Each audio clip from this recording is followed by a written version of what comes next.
আমরা মনে করি আজকের এই আমাদের বসা এবং আজকের এই আলোচনা এটা বাংলাদেশের আগামী অগ্রযাত্রার জন্য একটি গুরুত্বপূর্ণ অধ্যায় রচনা করবে সেই প্রত্যাশা নিয়ে আমরা এখানে এসেছি। যেমনটি আমাদের শুরুতে আজকের এই সূচনা বক্তব্যে জাতীয় ঐক্যমত্য কমিশনের সহসভাপতি জনাব আলী রিয়াজ স্যার তিনি যেটি বলেছিলেন এবং উপস্থাপক এবং প্রধান উপদেষ্টার বিশেষ সহকারী মনির হায়দার ভাই যেটা বলেছিলেন যে গত 16 বছর আমরা একটা ফ্যাসিস্ট রেজিমের আন্ডারে গোটা বাংলাদেশের মানুষ যেভাবে নির্যাতিত নিষ্পেষিত হয়েছি, একইভাবে দেশের স্বাধীনতা, সার্বভৌমত্ব, গণতন্ত্র ভুলণ্ঠিত হয়েছে। সেখান থেকে উত্তরণ এবং আগামীতে যেন কোনো শাসক এইরকম একটি পথ অবলম্বন করে নাগরিকদের নিপীড়ন সহ দেশকে যেন ঝুঁকির মধ্যে না ফেলাতে পারে, সেজন্য আমরা একটা কার্যকর সংস্কারের লক্ষ্য নিয়ে আমরা এই জাতীয় ঐক্যমত্য কমিশনের মাধ্যমে এগুলো বাস্তবায়ন করতে চাই।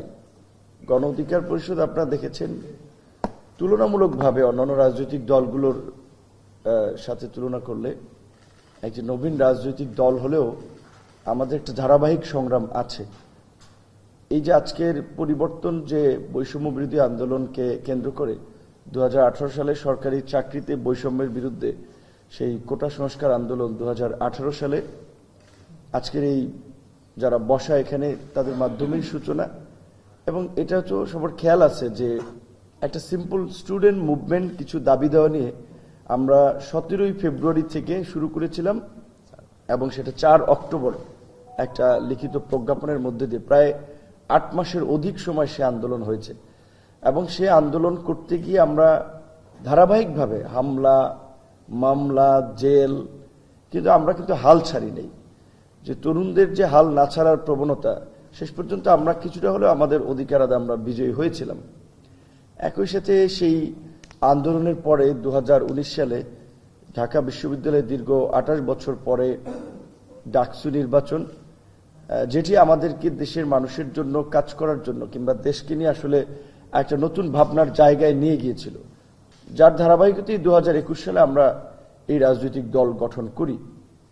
পাশাপাশি আমরা আরো বিভিন্ন শ্রেণী পেশার মানুষের সংগ্রাম লক্ষ্য করেছি। বিশেষ করে এখানে যারা ঐক্যমত্য কমিশনের আছেন তাদের মধ্যে ইফতেখার সাহেব, বদিউল আলম ভাই, তারা দীর্ঘদিন ধরেই তারা একজনে একটা সমাজ সংস্কার দুর্নীতির বিরুদ্ধে তাদের যে লড়াই এবং সুশাসন জবাবদিহিতা নিশ্চিত করতে বদিউল আলম মজুমদার সহ আরো এখানে যারা আছেন তারাও স্ব স্ব জায়গা থেকে চেষ্টা করে গেছেন।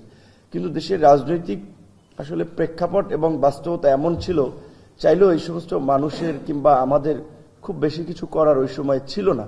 কিন্তু আমরা একটা প্রেক্ষাপট তৈরি করতে পেরেছি এই জুলাই গণ অভ্যুত্থানের মধ্যে দিয়ে। কাজেই আমরা সকলে যেন আসলে একটু জোর দিয়ে হলেও কমিটেড থেকেও যেন দেশ জাতির বৃহত্তর স্বার্থে এই কার্যকর সংস্কারগুলো আমরা বাস্তবায়ন করি। এই সংস্কারের ক্ষেত্রে যেন অবশ্যই ব্যক্তি, দল, গোষ্ঠীর চেয়ে আমরা জাতীয় স্বার্থ এবং দেশকে যেন প্রাধান্য দিই, এটাই আমাদের আজকের এই কমিশনের কাছে আমাদের চাওয়া।